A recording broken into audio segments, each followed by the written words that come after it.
নির্দেশনার পরও মিটারে চলছে না সিএনজি অটোরিকশা, ভাড়া পুনর্নির্ধারণের কথা বলছে মালিকরা। আলোহীন হাতির ঝিলে ভুতুড়ে পরিবেশ, নষ্ট সিসি ক্যামেরা, বাড়ছে অপরাধ। এবং ইউক্রেনের ন্যাটোতে যোগদানের বিরুদ্ধে ট্রাম্প, পুতিন জেলেনস্কির সঙ্গে ফোন আলাপ।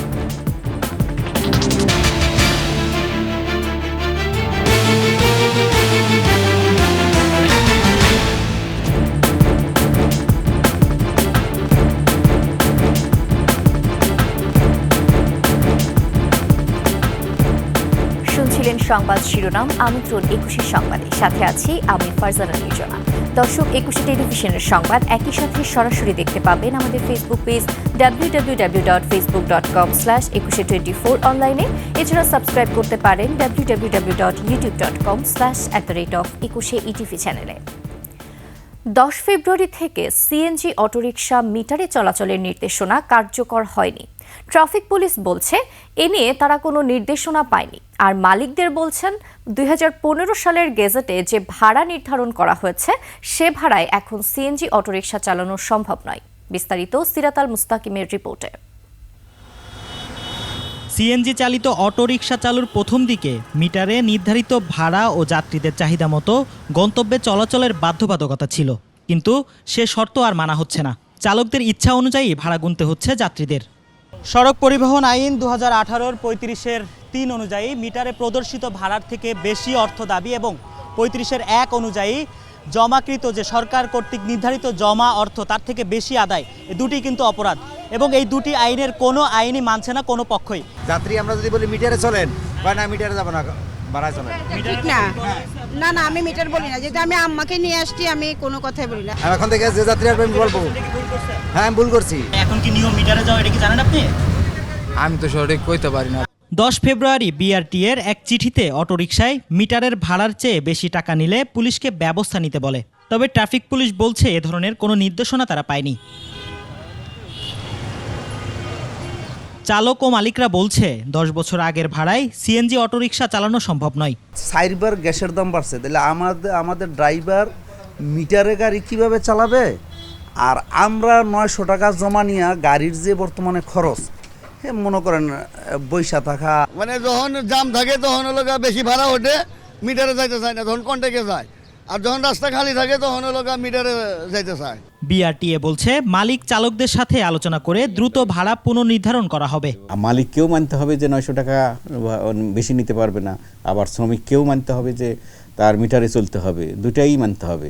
আমরা আসলে আরও অপেক্ষা করছি যে আমরা এই ভাড়াটা পুনর্নির্ধারণ করার পর এটা আরও জোরে সোরে করা হবে। দ্রুত মিটারের ভাড়া কার্যকর হলে স্বস্তি মিলবে। সিরাত আল মুস্তাকিম, ২১ টেলিভিশন, ঢাকা। অন্তর্বর্তী সরকারের প্রধান উপদেষ্টা অধ্যাপক ডক্টর মোহাম্মদ ইউনূসের নেতৃত্বে জাতীয় ঐক্যমত্য কমিশন গঠন করা হয়েছে। এই কমিশনের সদস্য হিসেবে ৬টি কমিশনের প্রধানরা রয়েছেন। কমিশনটি ১৫ ফেব্রুয়ারি থেকে কাজ শুরু করবে। মন্ত্রিপরিষদ বিভাগ থেকে জারি করা এক প্রজ্ঞাপনে এ তথ্য জানানো হয়। কমিশনে সভাপতি হিসেবে আছেন অধ্যাপক ডক্টর মোহাম্মদ ইউনূস ও সহসভাপতি হিসেবে আছেন সংবিধান সংস্কার কমিশন প্রধান অধ্যাপক আলী রিয়াজ। এছাড়া কমিশনের সদস্য হিসেবে আছেন জনপ্রশাসন সংস্কার কমিশন প্রধান আব্দুল মঈদ চৌধুরী, পুলিশ সংস্কার কমিশন প্রধান সফররাজ হোসেন, নির্বাচন ব্যবস্থার সংস্কার কমিশন প্রধান ডক্টর বদিউল আলম মজুমদার, বিচার বিভাগ সংস্কার কমিশনের বিচারপতি এমদাদুল হক ও দুর্নীতি দমন কমিশন সংস্কার কমিশন প্রধান ডক্টর ইফতেখারুজ্জামান। একসময়ের ঝলমলে নয়নাভিরাম হাতির ঝিল এখন পরিণত হয়েছে আতঙ্কে। বেশিরভাগ লাইট নষ্ট হয়ে যাওয়ায় অনেকটাই যেন ভুতুড়ে এলাকা।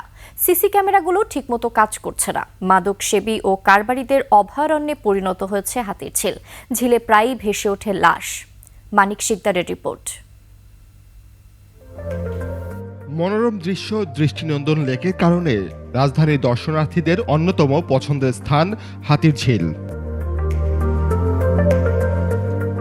ব্যস্ত নাগরিক কোলাহল থেকে কিছুটা স্বস্তির খোঁজে নিজেদের মতো সময় কাটাতে এখানে প্রতিদিন ছুটে আসেন অসংখ্য দর্শনার্থী।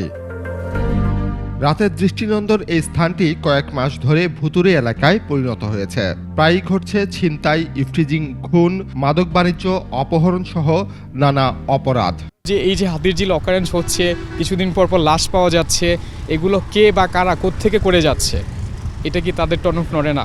এই যে অন্ধকারে দেখতেছেন আপনি, পুরো হাতির ঝিলটা অন্ধকার। এক সময় আলো ঝলমলে থাকলেও কয়েক মাস ধরে বেশিরভাগ বাতি নষ্ট। অন্ধকারে পথচারীরা নানা ধরনের অনাকাঙ্ক্ষিত ঘটনার শিকার হচ্ছেন। সব সময় দেখে আসছি এই হাতির ঝিলটা একটা আলোকিত পরিবেশ, সব সময় রাত দিন 24 ঘন্টা, হঠাৎ করে কেন বন্ধ হয়ে গেল? মাঝে মধ্যে কোনো লোকের দেখছি আয়না এখানে ফেলে দিচ্ছে, মার্ডার করছে, তার মানে এখানে কিডন্যাপ করে আনছে। নিরাপত্তায় আনসার পুলিশ থাকলেও তারা এখন নিজেরাই আতঙ্কে। সড়ক ও সেতুতে পর্যাপ্ত আলো না থাকায় হিমশিম খেতে হচ্ছে আইনশৃঙ্খলা নিয়ন্ত্রণে। যদি আলো থাকতো তাহলে আমরা এটা দেখতে পারতাম যে এখানে সমস্যা আছে কিনা, বা এখন অন্ধকারের কারণে আমাদের যতটুকু দৃষ্টি যায় অতটুকু আমরা দেখতে পাই। মানে আমার ওখানে আমি কিছুই না, আমি তাকে যতই শিক্ষিত ছেলে পেলে অনেকে এরকম আচরণ করে, অমনি বুঝা টুঝা এখন কি করব বলেন? কারণ 5 জনের কাছে, 2 জনের কাছে, 3 জনের কাছে আমি একা কিন্তু কিছু না। হাতিরঝিলে পর্যাপ্ত আলো ও নিরাপত্তা নিশ্চিতে আরও তৎপরতার আহ্বান রাজধানীবাসীর। মানিক শিকদার, 21 টেলিভিশন, ঢাকা। ইউক্রেন যুদ্ধ বন্ধে তৎপর মার্কিন প্রেসিডেন্ট ডোনাল্ড ট্রাম্প যুদ্ধের অবসানে এরই মধ্যে শুরু করেছেন আলোচনা।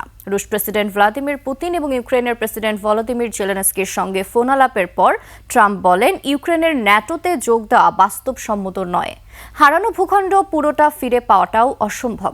সৌদি আরবে পুতিনের সঙ্গে বৈঠকের আভাসও দেন তিনি। বিস্তারিত দেখুন নাইম আহমেদের ডেস্ক রিপোর্টে।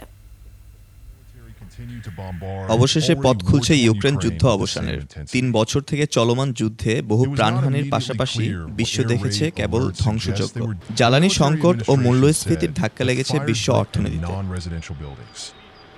এমন অবস্থায় যুদ্ধের অবসানে তৎপর মার্কিন প্রেসিডেন্ট ডোনাল্ড ট্রাম্প ওভাল থেকে সরাসরি ফোনে কথা বলেন পুতিন ও জেলেনস্কির সঙ্গে। ফোনে শান্তি প্রতিষ্ঠার আহ্বান জানান এই রিপাবলিকান প্রেসিডেন্ট। ইউক্রেনের যুদ্ধের অবসানে আলোচনা শুরু করার নির্দেশ দিয়েছেন শীর্ষ মার্কিন কর্মকর্তাদের। তবে অনেকটাই ব্যাকফুটে জেলেনস্কি। ন্যাটোর সমমানের নিরাপত্তা চাইছেন তিনি, তবেই বসবেন যুদ্ধবিরতির আলোচনায়। এমন পরিস্থিতিতে বাইডেন প্রশাসনের কড়া সমালোচনা করে ট্রাম্প বলছেন, ন্যাটোতে যোগদান বাস্তবসম্মত নয়। যুদ্ধবিরতি নিয়ে বৈঠক করতে অতি শীঘ্রই সৌদি আরবে আলোচনায় বসতে পারেন ট্রাম্প এবং পুতিন। পররাষ্ট্রমন্ত্রী মার্কো রুবিও, সিআইএ পরিচালক জন র্যাডক্লিফ, জাতীয় নিরাপত্তা উপদেষ্টা মাইকেল ওয়াল্টজ এবং মধ্যপ্রাচ্যের রাষ্ট্রদূত স্টিভ উইটকফ যুদ্ধ শেষ করার জন্য আলোচনার নেতৃত্ব দেবেন। নাইম আহমেদ, 21 টেলিভিশন। ভাষা শহীদ দিবস সহ ফেব্রুয়ারি জুড়ে বিভিন্ন অনুষ্ঠান ঘিরে দেশের বিভিন্ন জায়গায় ব্যস্ত সময় পার করছেন ফুল চাষিরা। বেচাকেনা ভালো হওয়ায় খুশি তারা। সাভার প্রতিনিধি শাহেদ জুয়েল ও পিরোজপুর প্রতিনিধি শিরিনা আফরোজের তথ্য ছবিতে দেখুন ডেস্ক রিপোর্ট। পহেলা ফাল্গুনে বসন্ত বরণ আর ভালোবাসা দিবসকে ঘিরে সাভারের বিরুলিয়ার গোলাপগ্রামে ব্যস্ত সময় পার করছেন ফুল চাষিরা। এছাড়াও আছে 21শে ফেব্রুয়ারি শহীদ দিবস, তাই চাহিদা বাড়ছেই।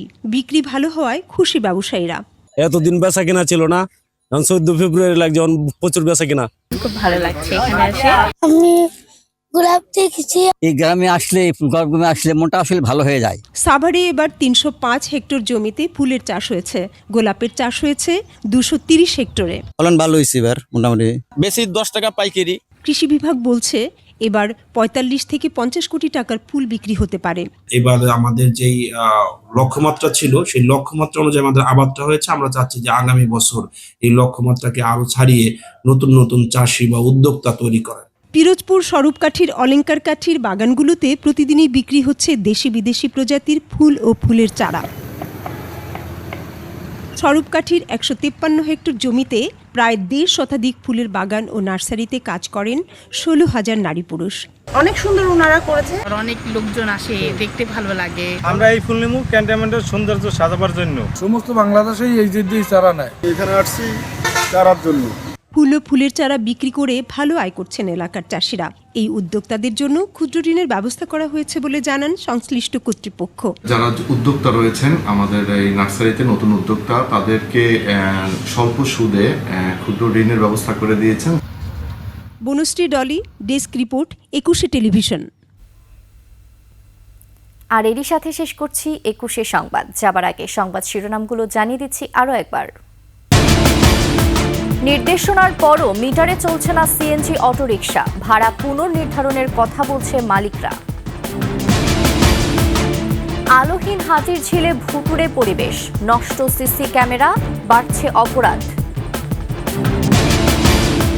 এবং ইউক্রেনের ন্যাটোতে যোগদানের বিরুদ্ধে ট্রাম্প, পুতিন জেলেনস্কির সঙ্গে ফোন আলাপ।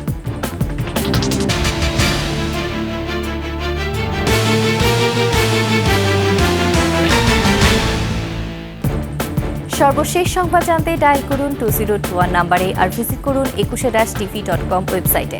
ফেসবুকেও ভিজিট করতে পারেন www.facebook.com/2124 অনলাইনে। এছাড়া সাবস্ক্রাইব করতে পারেন www.youtube.com/@21etv চ্যানেলে। এতক্ষণ সঙ্গে থাকার জন্য ধন্যবাদ। পরবর্তী সংবাদ দুপুর 2টায় দেখার আমন্ত্রণ রইল। 21 সাথেই থাকুন।